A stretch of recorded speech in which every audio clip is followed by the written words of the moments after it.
to see so many agents of impact on the call. Those of you who've been on these calls before know that now's a good time to start introducing yourself to each other. Maybe obviously who you are, but where you're coming from, and something that you're thinking about or working on at the intersection of climate and gender.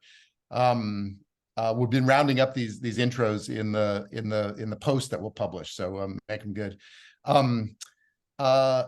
To lean into the future a bit, we like to say that when we have met the climate challenge, any kind of reverse engineering that we would do at that point would show that women were a key factor. And we've seen that for years at ImpactAlpha across all of our coverage in hundreds of deals and dozens of funds and countless studies. And our teacher in that regard, of course, has been Suzanne Biegel. We are very honored and humbled to be partnering with Heading for Change on this call, but also on all of our climate and gender coverage. So I'd love to bring in Samantha Anderson, who's been leading the Heading for Change team. Welcome, Samantha. Welcome to everybody who's here. Thank you, David. Samantha, we're all remembering and in some ways channeling Suzanne, an original agent of impact. I'm remembering an earlier call we had 2 years ago that also focused on climate and gender. And at the end of it, Suzanne had a call to action. Let's just share that for a moment.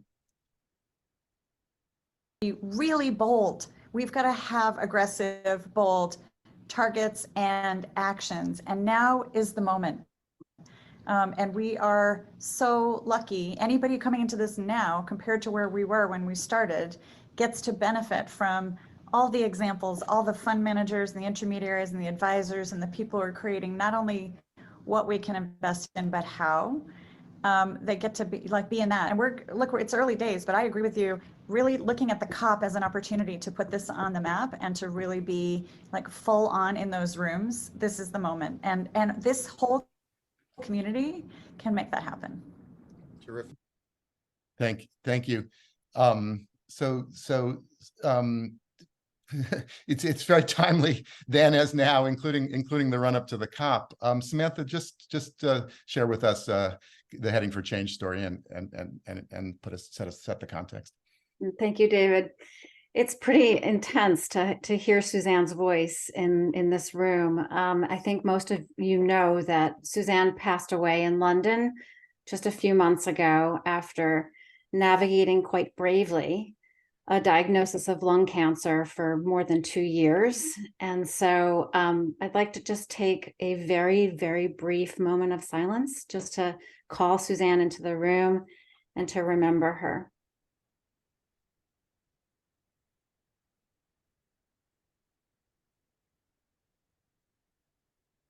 David has shared with me that Suzanne was actually known for being the person who attended the most number of agents of impact calls. So she would have been so excited to be here today to kick off our partnership with ImpactAlpha, to amplify our work, investing at the intersection of climate and women as agents of change. I think everyone knows that Suzanne was really very well remembered for her work as a pioneer in gender smart investing. She was instrumental in growing the field into a global movement of people working to mobilize investment by and for women. And that movement has moved billions of dollars of capital and has influenced trillions more. But you may not know that Suzanne was a lifelong environmentalist, and she had a great love of sailing. And she had a very special affinity for the ocean. And our logo at Heading for Change is a sailboat as a tribute to that love. And in the last 5 years of Suzanne's life, she devoted her energy and her smarts to understanding the nexus of climate and gender, and then really wanted to move money to fund managers who were investing at that intersection. So Heading for Change was her brainchild. It's a donor-advised fund held at Impact Assets, and it's the culmination of exactly her vision and her mission. It was initiated by Suzanne and her husband, Daniel Maskit, with a $1 million contribution. And since that initial commitment, we have attracted another 2.5 million in philanthropic contributions to the DAF from over 150 individuals and institutional partners since we launched in April. And we're excited that many of our donor partners have joined us today to learn more about our approach. And if you're not yet a donor partner, please join us to learn and get a front row seat into our methodology and our process. We're building a demonstration portfolio where you can learn how to accelerate proven climate and biodiversity solutions with women as agents of change. Suzanne wanted nothing more than to move the money.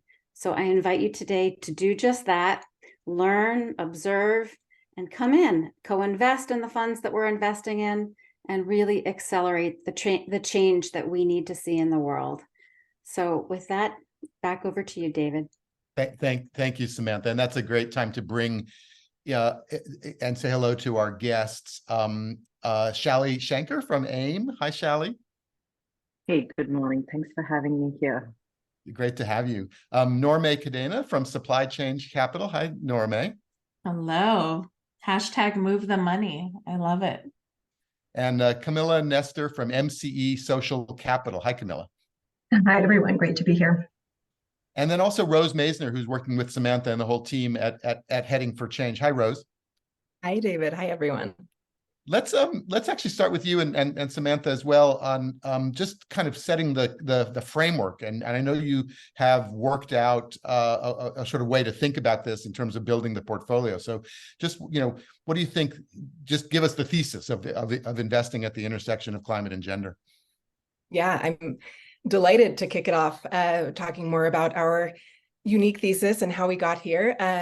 When we first started building what has become a whole new thesis and approach really from the ground up, we started out by thinking, about climate and gender as discrete lenses. And so we were thinking about, we'd evaluate a fund's climate investment strategy and then separately look at whether or not it was a gender smart fund and the degree to which they incorporated a gender lens and things like that.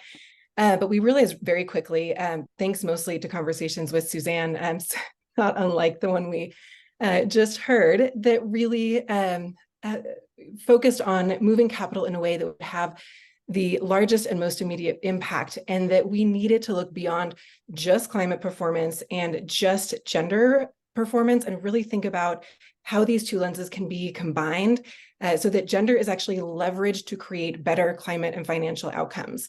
And it was through this process that we developed the key driver of our strategy and what we like to think about as our special sauce, which is an integrated climate and gender lens. And initially, this meant that we were looking at the ways in which women were benefiting from climate solutions, which is how many of the early pioneers in this space have approached the climate and gender nexus. And that certainly has a lot of merit. But again, it was really these conversations with Suzanne, and it was Suzanne who pressed us to reframe this intersection and to recognize that truly leveraging gender and climate to create these improved climate and financial outcomes meant thinking about women as catalysts and as change agents instead of solely as beneficiaries. And, I think as we just saw, and as so many of us who knew her know, that Suzanne knew better than anyone that to rise to the occasion of tackling climate change with the efficacy and the urgently that we so desperately need, we have to fully utilize women's insights and intelligence and experiences.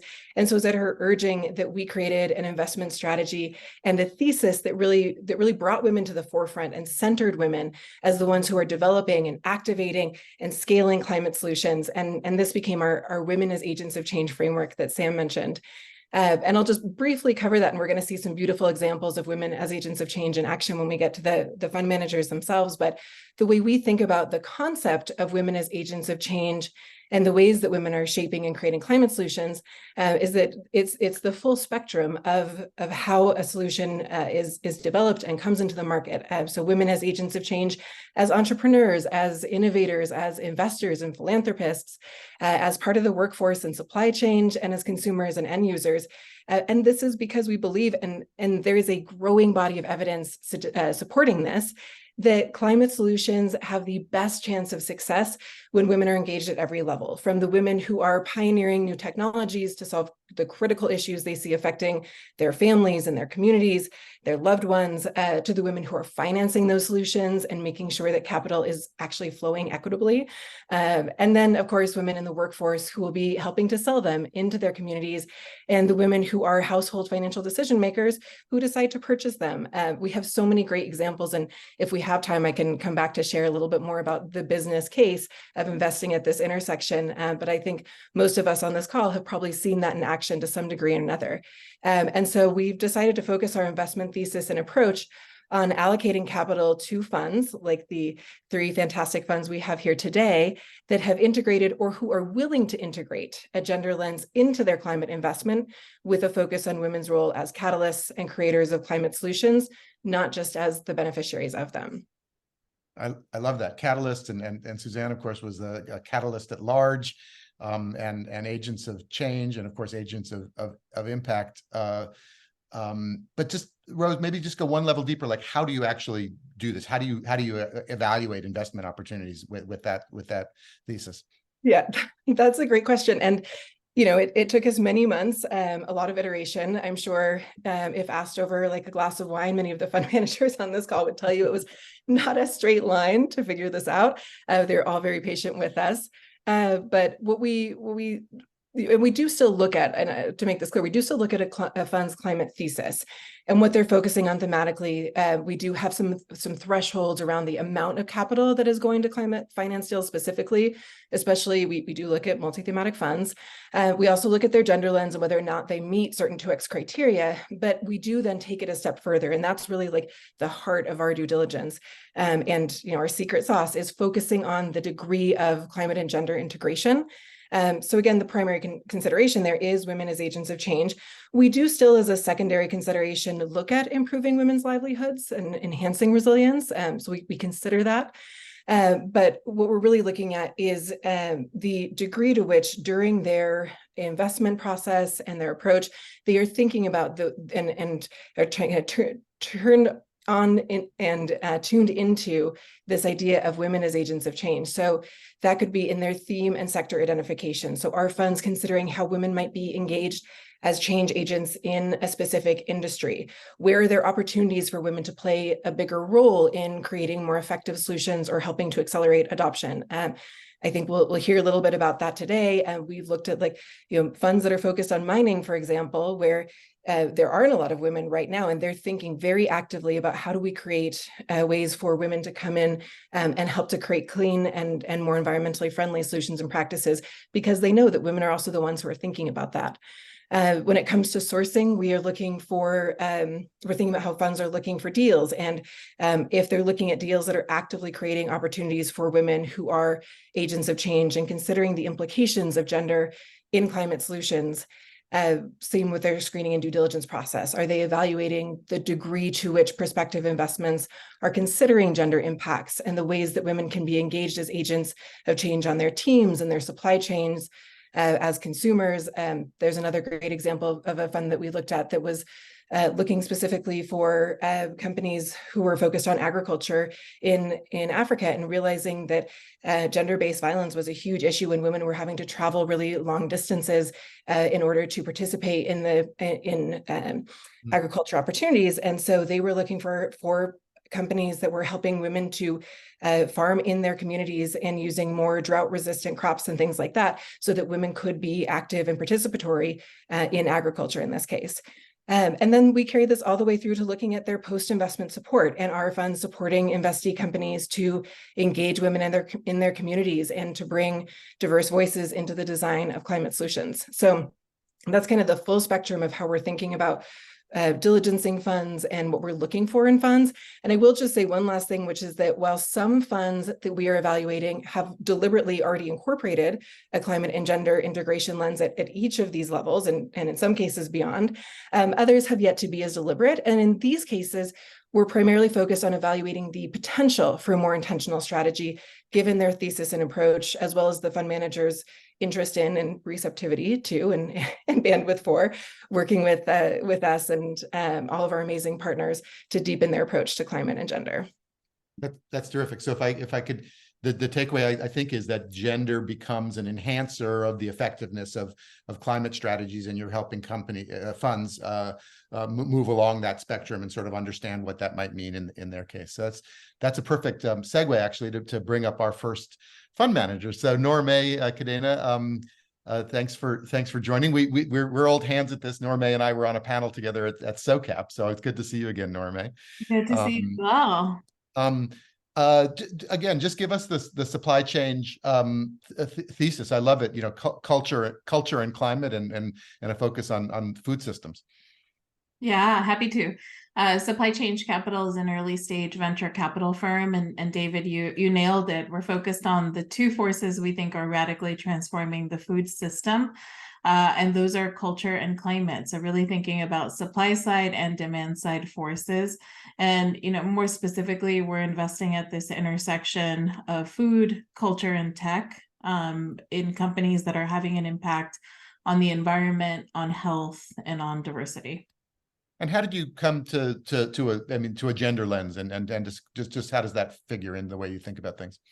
Yeah, as we think about gender broadly, women are really the backbone of the food and agricultural system.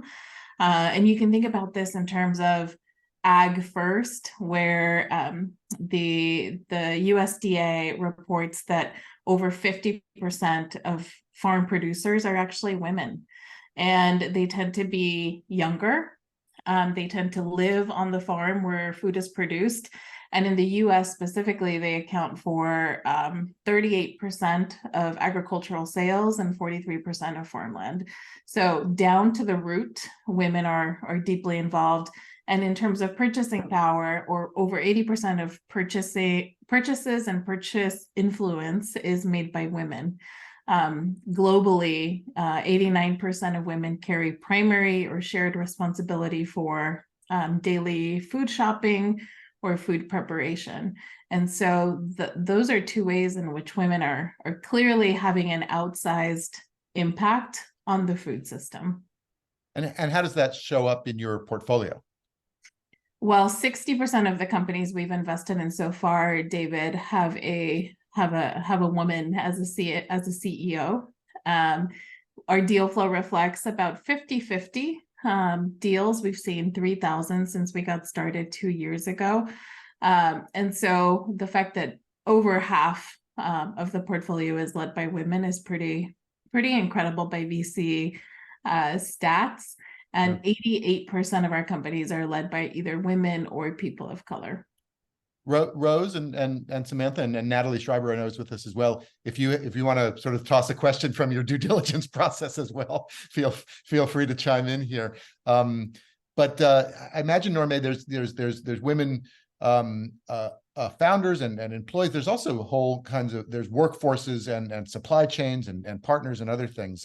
Did you start with a gender lens? Has it evolved over time?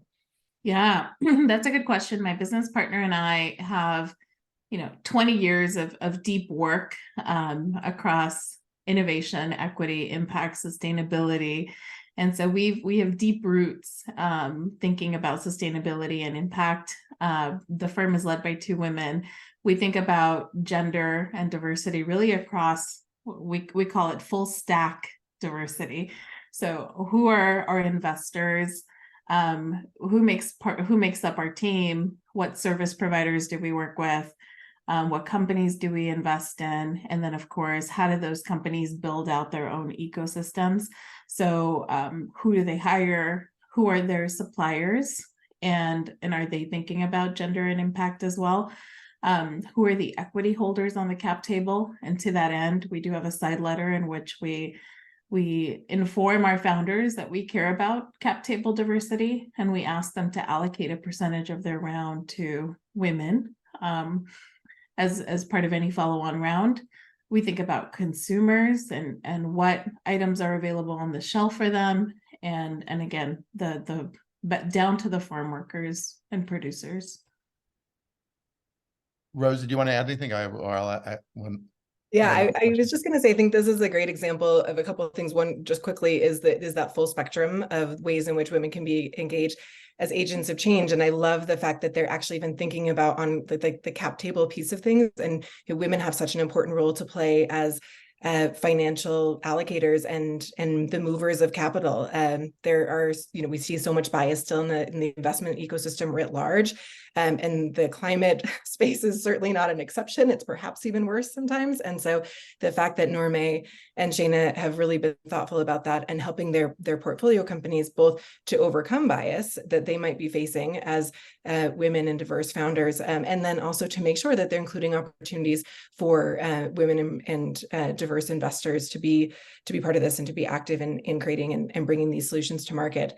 And then we also just really love the approach that thinks about, and this is one of, I didn't mention this, it's on go check out our website for an even deeper dive into our strategy.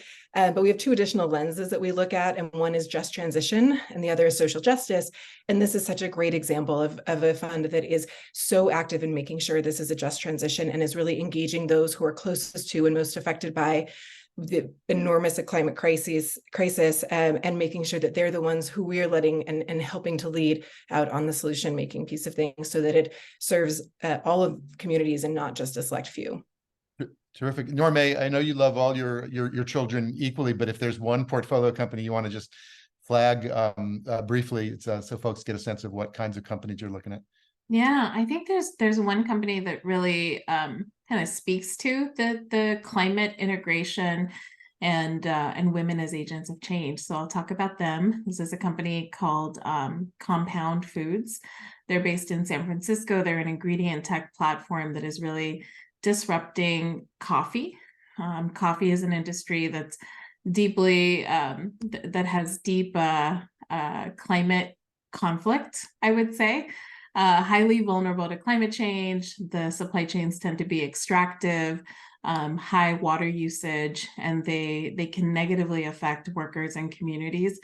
Maricel grew up in a coffee household, and she wanted to build a beanless coffee that would not negatively impact smallholder coffee farmers. She's from Latin America, and so she knew that a majority of these folks were women and wanted to bring a product to market that was that nurtured our deep love for coffee, but was not so extractive. So we invested in Compound Foods, and our team actually helped Maricel connect with a Nicaragua-based social enterprise that works with smallholder farms and helps them diversify their crop production so that they can be more sustainable and introduce things like spices in their crop growth. So really thinking about, again, the root farmers and having an impact on women all across the supply chain. This is a team that is led predominantly by women. All across the supply chain, right? That's right.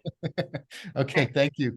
Camilla, Nestor, we enjoyed getting to know you. We had a piece about MCE's new Empowering Sustainable Agriculture Fund, or MESA fund. So congratulations on raising getting that launched and raised. Tell us about it.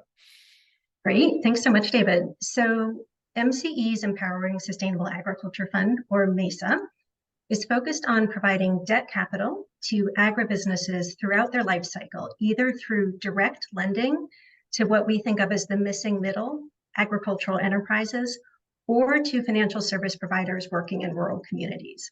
What we're seeking to do is bridge the capital gap for rural economies, which is a historically underserved market, by providing loans for working capital and scale. By doing so, we're trying to achieve 3 impact objectives: investing in women, creating jobs, and addressing climate change. The climate change piece, particularly from a climate resilience and adaptation angle, which is really the most urgent challenge facing smallholder farmers right now. Just a little bit about MCE as a fund manager. Some of you may know of MCE Social Capital. We've been around for about 15 years. And a couple of years ago, we took a step back to see where our capital could be most catalytic in the coming years, and landed on this really persistent market gap in terms of financing for smallholder farmers in their communities. Interesting. Yeah, I've been tracking MCE for a long time, and I always was admiring of I thought, an innovative hack on guarantees and committing, I guess, balance sheet commitments from some of your donors to de-risk funds. And now you've taken this additional step. I think you were telling us that female farmers in the portfolio tend to be more open to adopting new sort of climate resilience practices than their male counterparts. Is that a trend you can really see?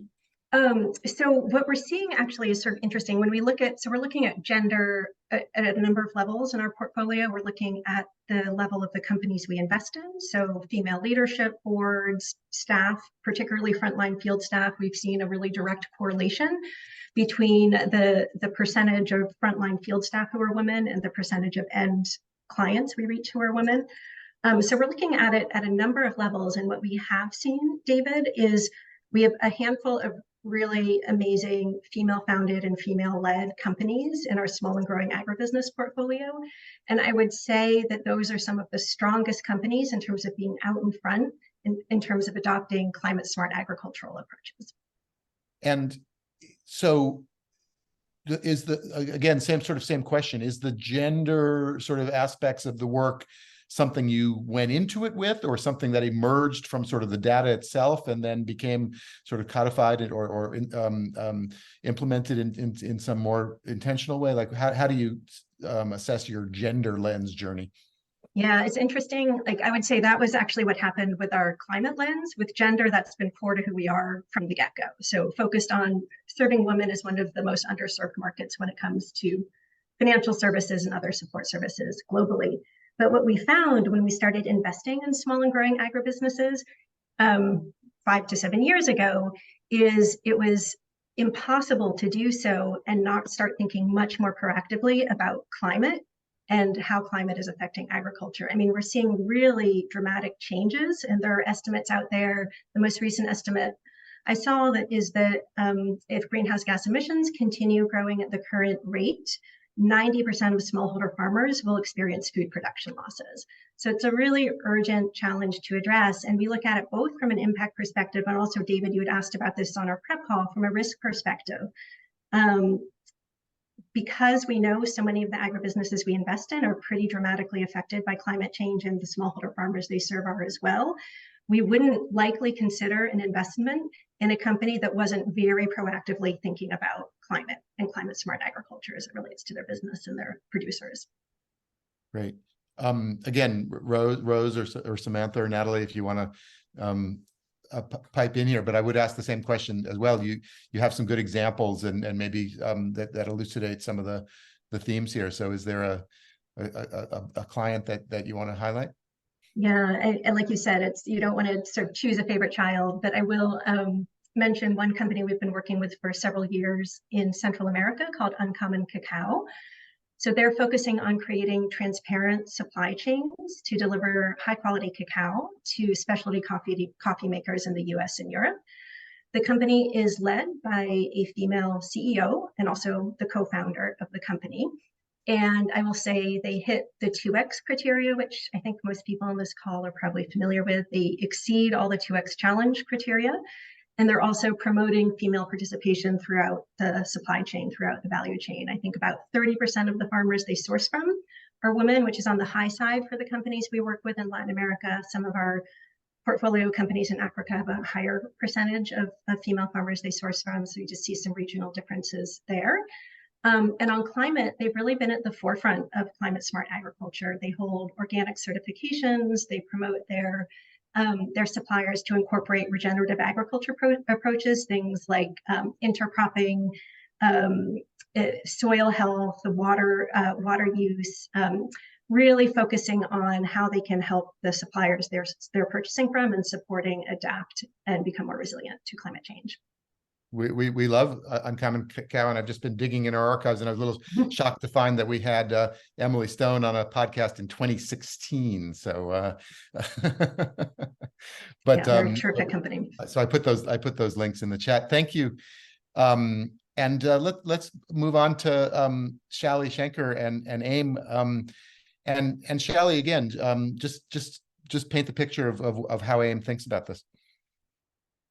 So we are a climate change fund. We're targeting market-based returns. We invest across 4 sectors: energy transition, food and agriculture, alternative materials, and data and digitization.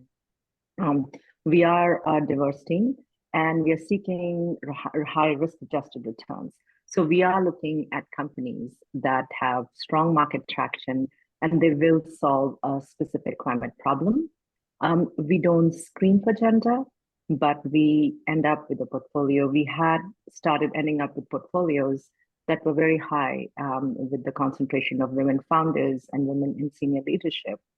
So in fact, a couple of years ago, somebody casually asked me what percentage of our portfolio was women founders, people of color, and also women in senior positions. And I was honestly surprised because we were looking for the best possible companies.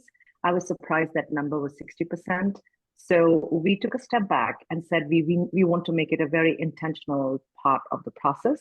So even though it happened organically, I think over the years we've made the process more rigorous in terms of even simple things like how we conduct meetings, all the way to messaging founders, but also being very cognizant about developing our pipeline, diligence. And after the investments are made, we very closely work with our companies. We typically take board seats, board observer roles, and mentor, support, help, groom talent. And in the last few years, it's been particularly great to see so much traditional money come into climate, but it has also brought some traditional playbooks, like especially at later stage rounds. It's not uncommon for the new investors coming in to say, well, let's find the best guy for the job of the CEO. And that's where we've kind of been more active than we thought we would be in trying to make sure that if they're already competent women, they're not replaced. And our goal heading into our fund was that we would have at least 50% of the portfolio with the founders and management teams that are women and people of color. And we're excited that we are at 90% right now. That's interesting. You raised this earlier too, that maintaining women-led teams and women ownership and women founders is maybe not always as prominent as sort of the founding team themselves. So there's some mechanisms to help women maintain ownership that you help guide them and mentor them in some way, I imagine. We do, and we lead rounds, co-lead rounds. We take board positions, board observer roles, and we're a team of 14 of us, and they're operating partners, they're venture partners, and they're technical experts who very closely work with these women founders. And in a number of instances, we invest in technology companies only. In a number of instances, if there are newer technologies that they need exposure to, we work within our network and our partners to make sure we can supplement that talent till they're able to source their own talent. Great.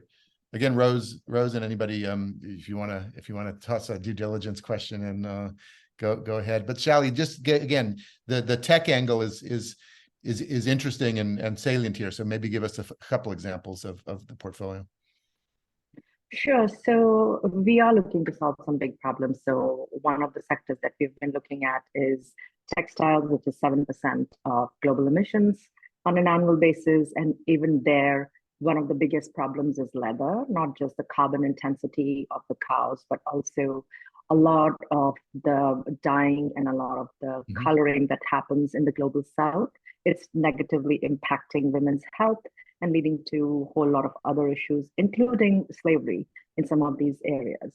So we've been looking at alternatives to leather that will also go back to these communities and create the same jobs. So one of our companies, NFW, they've come up with an alternative to leather. And not only is it, and what we like about that company, it's gone beyond the, 1 or 2 handbags that they would be able to make. They're actually going to be commercially in BMW cars in 2 years. So from that perspective, it's a scalable product. It's going to scale and go to countries like Asia to scale, but it's 0.5% of greenhouse gases compared to natural leather. And also none of the emissions, none of the runoff, none of the dyes that they have in traditional leather. Another area we were really interested in is fertilizers. And currently about 75% of the fertilizer is touched by women. And for a number of reasons, we've been looking at alternatives that are more sustainable And one of our companies is addressing that issue. So we have a thematic approach, and being a climate fund, according to the UN, 80% of those affected by climate change are women. So I think from that perspective, every investment we touch has a substantial impact currently and in future on women. So we go the extra step that when we're building our investment roadmaps and thesis, we proactively see what is the status of women, like in the case of Leather Company right now, and what could the potential success of this technology mean in the future. Great. I guess the question for all of you, but you can start with, you keep the mic, Shally, is as women fund managers and raising your own funds, do you, A, just what has the experience been, and B, does having this integrated thesis help you, distinguish you from other managers? Do you face still bias for being women? How is the gender lens playing out in your own business, essentially? Well, I think we're not a crowd pleaser. So we're talking about climate change, which by which time we've lost 50% of the investors. And by the time we bring up gender lens, I think we've lost a really big percentage of the room. So it's a very intentional effort on our part to say, this is what we believe in. There's enough data, there's enough return, there's enough opportunities, there are enough companies where we see this will happen. But I think we see this happening on two sides. On the investee sides, the women founders, of course, continue to raise lesser capital at lower valuations. And on the LP side, we see that the intentionality of coming into investing at the intersection of climate and gender is very limited. In fact, every time we bring up gender, and another component of our work is quality jobs, and ensuring that women who are employed, they have quality jobs. But the moment we bring up gender, we're typically asked to talk to the grant making teams. So we have to be very careful. So to answer your question, yes, I think it's a crowd loser, not a crowd pleaser for us. Other thoughts, Noramay and Camilla, and then we'll open it up. I love it. I think when we first started, conviction was the clear differentiator. So we observed a gap in the market. We certainly had prospective LPs who wanted to join our investment committee, and that was a hard no, right? We said the reason we're building out a firm is because we have a different perspective, and we think that it's critical for us to be decision makers. And then as we've operated, invested, and supported companies, I think the data is pretty undeniable. So now we can show with data that yes, there is top of funnel, and yes, there are quality deals, and yes, women perform. Great. I think it's interesting to hear Shally's experience. I would say we had a slightly different experience, and I think it's because we were targeting sort of mission-aligned investors who were interested in impact first funds like Mesa. We had a really positive reception to our cross-cutting lenses around climate and gender. I would say that the fact that we have an all-female leadership team at MCE Social Capital was it reflected well, I think, on our sort of intent and walking the talk, sort of putting our money where our mouth is. One observation I'll just share, though, our Chief Business Development Officer, Catherine Covington, was thinking about sort of reflecting on all the investors we had pitched over the course of a year and a half or so of fundraising. And something like 3 out of 18 of the asset owners who were in kind of the final round were women, which we thought was sort of an interesting data point. Great. All right, so let's open this up. There's a couple prompts here that we've talked about, like what are the challenges of investing with an integrated climate and gender lens, Rose? And actually, before we jump into that, I do want to show off something we're sort of proud of that we put together for this partnership with Heading for Change. So Isaac, can you share your screen just for a second? So scroll up to the top of that page there. So the first, we've now built a database of about 36, the first 5 of which is the Heading for Change portfolio. So scroll down, Isaac, and we'll get to this part later, but scroll down to so there you see AIM and supply chain and MCE, and then I think the other 2 are just climate and water equity. And you can sort them on the climate impact area, on the gender metrics. Scroll over to the right there. See what asset class, obviously get to their website, see our coverage. In some cases, there's an impact report, and then you can pull out and see that same information in a different view there. So there's supply chain. So this is just part of the answer to if people are interested in sort of following along, either by theme or by investor. We're just starting to collect this, and we've got about 36 in there now, but it will grow. It will grow as the field grows and as we collect things. So, but Rose, just help us a little bit about. David, sorry, just to clarify, I did add on the chat the link for the Heading for Change and ImpactAlpha partnership beat page. So for all of you, you can click on that. You are able to see all of the content that we're producing for this partnership. And I've also added in there the list, the link to the list database that David just showed. And as he said, you can submit your information in there too, so that we can look into the funds that we don't know about, but that you're working on, so that we can share that information with a broader audience. So those two links have been added to the chat feature there. Sorry. Great. I probably took that a little bit out of order, Rose, because I was asking you about obstacles. So that's really more of an enabler. So let's go back to obstacles. I think it all ties together, in part because, as the fund managers just mentioned, and some of Shally's comments, is one of the biggest challenges is that there is still a lot of bias that exists in the investment ecosystem.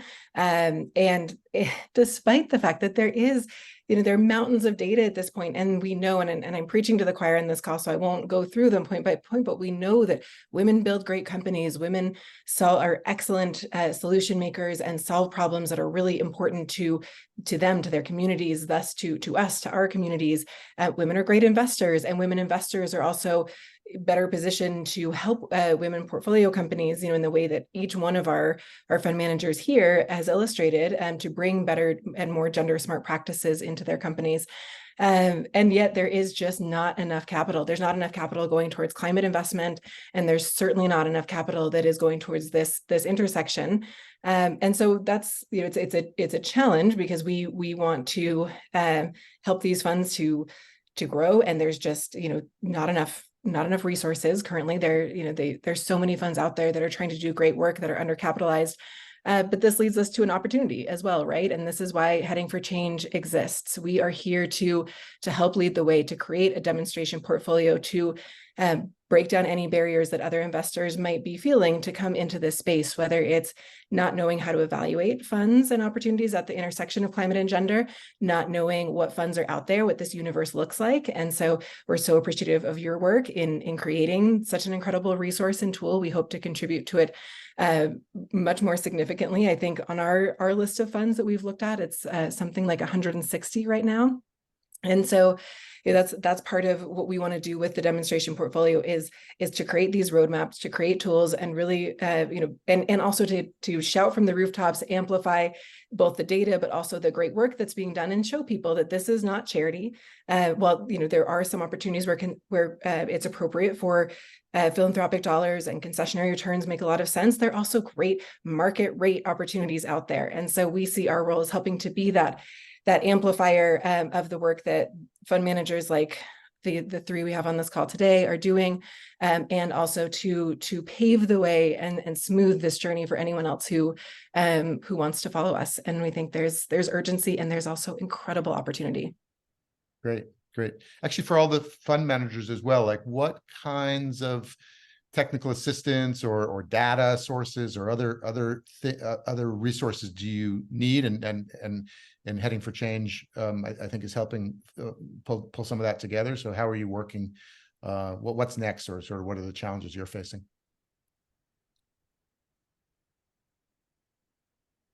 I can jump in and just note one of the areas we're really interested in learning from others that Heading for Change is investing in is the really intentional intersection of climate and gender. We right now have a very strong gender focus and a very strong climate focus, but looking at and understanding exactly what the interplay is between those two themes is an area for us to hopefully tap the group.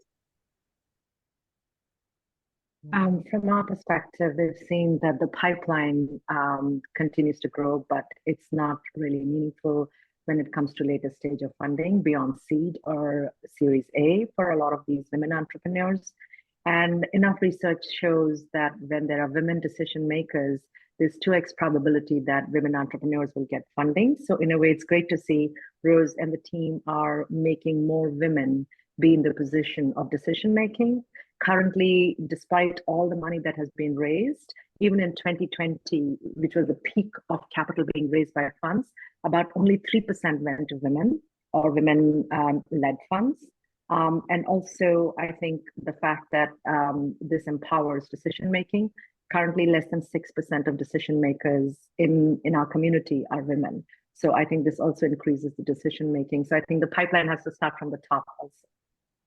Right, right. And then Noramay, any thoughts on what you need? Yeah, and so quickly, we have a pre-screener survey that ensures that any company moving into diligence passes at least one of our impact screens. There is added opportunity for us to continue to work with companies as they define their KPIs and their own impact journeys, right? Most of our companies are pre-seed or seed stage, so they have the best intent to build a diverse team and have a supply base that is brought on with a gender lens, but it's early. And so I think one of the things we're thinking about is post-investment, how can we best team with companies as they're defining their intent and vision and continue with them as they grow. Great, great. I want to let other folks come up, and I'm tempted to cold call on a bunch of folks who I know would have things to say, but I'll give you a minute to volunteer. But Rose and Samantha, maybe just explain how you mentioned earlier, co-investing, investing in the fund. Maybe just talk about how people can get involved.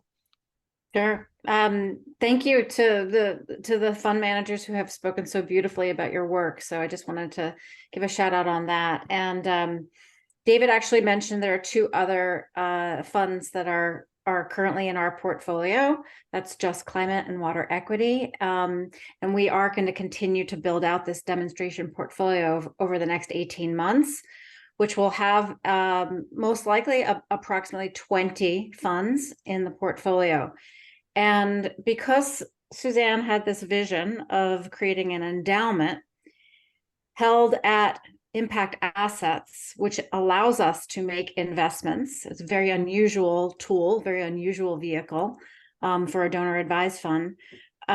It's a philanthropic contribution to join as a donor partner. And what we're looking to do is continue to increase the size of the endowment so that we can make more investments. Right now, our plan is to make the additional investments in private market funds, but if we have more capital in the endowment, that will enable us to also move more money into public market investments. So there's a shout out there if that's of interest to you. Please get in touch with me. I'll put my email in the chat. And it is a learning journey for all of us, right? We're on a path. Suzanne was a visionary and saw a future that is possible, but we have to activate, and we have resources to do so. So that's the call to action. And I encourage you to be in touch to do just that. We have a few minutes left before the top of the hour. So it doesn't have to be a question. It can be a comment about maybe what you've learned from Suzanne, or where you are on the intersection of climate and gender. I warned a few of you that I was going to cold call you. I don't want to do that because I didn't know whether you're on camera or whatnot. But Lori Spangler is always a go-to synthesizer, Lori. So I gave you a little heads up there. Welcome, Lori. I've been in transit, so I just got to a place where I could. So wonderful to be here, David. Yeah, good timing. And thank you all for sharing so openly and for the framing of the call. And I mean, look, I had the privilege of being very close to Suzanne, like many of us, and so I just feel her so powerfully in this call today. And I really want to just to acknowledge that and honor that. And what she was, I mean, she was about so many things. And we talked about the catalyst identity that she really defined for so many of us, but it was also an ecosystem. And we use that word, I think, too glibly in our work, but Suzanne really understood what that meant, and that you actually have to activate multiple players. If we really are about serious, systemic, change the game types of transformation, you've got to activate a whole host of actors and players and a whole range of tools and interventions. And I do think, I mean, I know we're shining a spotlight on these amazing fund managers and what they're doing in their work, which I thought was just beautifully presented.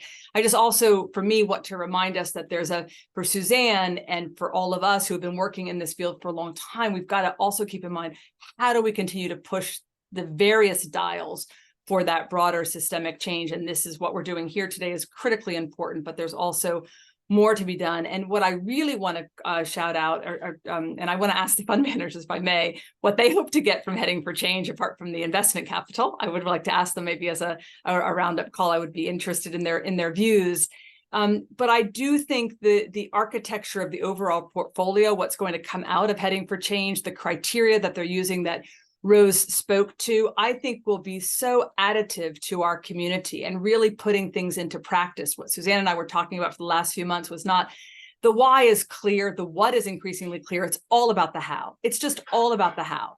And so putting that criteria into the public sphere so people can really see it, apply it, tweak it, advance it, contribute to it, I think is going to be, just the lasting legacy, or one of the lasting legacies of Suzanne. So I really look forward to that, the criteria in the context of portfolio. But I would love to ask the managers what they hope to get out of Heading for Change as they go forward in their work. That's great. Let's answer that, and then Lorna Solis, if you're on it, I wanted to bring you up as well and talk a little bit about your project. So, what are you hoping to get from Hoping for Change fund managers beyond the capital? Beyond the capital, I think more beyond the clarity financial for capital. beyond the financial capital, more clarity for the community to understand why is the intersection of climate and gender important. I think coming from you probably is more objective than we trying to say it as fund managers, because it's always seen as we have biases. But I think making that a broader part of the communication, and also answering questions which you may receive more candidly than we all do, and also being a resource. And you've got amazing DDQs that I'm sure you're putting together. But if they're accessible to others who may be earlier in this journey, that would be hugely beneficial. I think. Go ahead, Noramay. One thing top of mind is whether Heading for Change can create a framework around gender and climate investing. We are, as fund managers, we're overburdened with surveys from our LP base, and I know that our founders are starting to feel the same. And so, can we have an impact framework that is standardized across a portfolio? It's a big question. +1 on that. It's a fantastic idea, and I would just add a community to sort of exchange learnings with on a regular basis. Great. Lorna, can you come on camera? I just had the pleasure of meeting Lorna recently, and learned that she has a project that's very much on point with this call. So Lorna, tell us about Sheroes. You're too kind, and I feel like I'm like the outsider coming in. So thank you for this. And I wore a finance hat back in the day at Institutional Investor, so you're bringing a lot of memories back from those 16 years. And David, thank you so much. So very briefly, I'm working on a initiative that focuses on small-scale farmer women around the world who are all facing issues in their livelihoods due to climate change. And we either co-create the solutions with them, and I have 35 partners from academia, like from Yale to Stanford to leading corporations, from Accenture to Microsoft to Arup, et cetera. And we co-create these solutions with them. And the whole point is so they can stay in country of origin and not have to migrate, because as we all know, they're facing issues where it hasn't rained in 4 seasons, or the floods are out of control and their soils turn into mud and nothing will grow. So they have to pack up and leave. And this whole thing is just to focus on how can we help them stay in country of origin. I'm from Nicaragua, so shout out to the one investing on Nicaragua. I think that was Noramay. I'm looking at your, yeah, so thank you. I was forced to leave my country when I was 9 because of the war. Nonetheless, these women and communities are being forced out because of climate. So we can do something about that versus geopolitics. So that's the entire point of Project Shiro. And there's also green finance involved whenever it's applicable with carbon credits and other social bonds. I'm looking into that. So I'm figuring out how can this be sustainable. Anyone that has ideas, I will put my email there just in case. Put your link in the chat there. I will. But thank you so much. Anybody else? We have a couple minutes, and then like Zulema said, we'll just leave it open to let people continue to exchange notes. But we're coming up on the hour, so I just wanted to see whether Samantha or anybody wants a last word, or anybody else wants to jump in. Oh, I just want to thank David and the team, Zulema and everybody else, Isaac from ImpactAlpha, for kicking us off with this amazing program and the work that you're doing to warehouse all of the data and, you know, with the analytics too. So we're all working together. We're all doing this together. And I can imagine Suzanne is very happy to see this call taking place today and furthering the movement and to move the money. To move the money. Thank you. Thank you. I would be remiss because I know she's going to watch the replay. She wasn't available today because she's in transit, but Jessica Pothering has been doing a standout job on rounding up the coverage and talking with many of you. So hi, Jessica.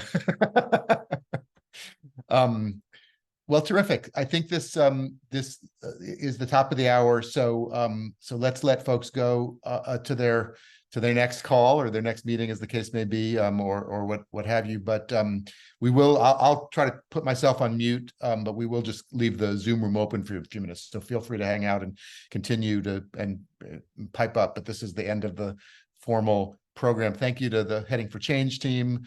Thank you to all our guests. Thank you to all of you. And we'll see you at our next Agents of Impact call.